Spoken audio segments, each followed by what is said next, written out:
Hey folks, Wayne Jennings here. Today I want to talk about power banks. Now, if you're like me, you probably have various power banks kicking around. I've got all sizes. I got a small capacity and a larger capacity. This one has a plug. It can plug into an outlet and charge directly. And I got these solar bank ones. These use the energy of the sun to charge. They're really useful when I'm out camping. But recently, I came across this new style. This is what they call a pass-through power bank, made by a company called Ivycable. Now, just to be upfront, I didn't pay for this. The folks at Ivycable sent it to me to evaluate and review. They're not paying me to do this review. They're not telling me what to say. All the opinions are mine. But it is a interesting looking power bank. It's what they call a pass-through power bank. And as you see, it comes apart. It's magnetic. It's basically a cable with the batteries in the middle. And the reason it's called pass-through is because you can plug this end, say, into a wall outlet to charge the device. But as it's charging, in the other end, you can plug in your phone or your tablet and charge it while this is charging, hence the name pass-through power bank. The Ivycable P6 is a pass-through charging power bank and a fast-charging magnetic cable featuring a battery capacity of 3,000 milliamp hours and a power output of up to 60 watts. It has a USB Type-C input, and it features dual outputs, USB-C and Apple Lightning.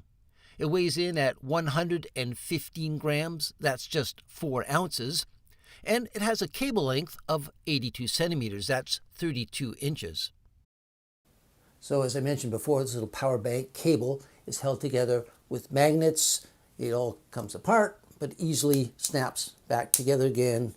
Even these cables have little magnets to stick together, so it all stays as one little unit when you're putting it in your pocket. And like any power bank, to charge it, you take one end, and it's clearly marked here, input. The other end says output, because they do look similar, so it's easy. You don't want to mix them up. So just take the input and plug it into a USB outlet. I happen to have a power bar down here, but it's got the older USB-A connections on there. This is USB-C, so you got to make sure you either have an adapter or you have the right outlet. Now, I'm using this little power block, which has USB-C on the bottom. Now, this came with a phone I had purchased a while ago. This power bank by Ivycable does not come with a power block. That's kind of a shame. You would think they would include something like this. So I happen to have one, so I'm in luck here. Anyways, just plug it in and then plug it into an outlet, and it will begin charging. And when you first plug it in, this LED flashes red to indicate that it's starting to charge. And after a little while, it turns blue, and it flashes blue for a while. Once it's fully charged, it becomes solid blue.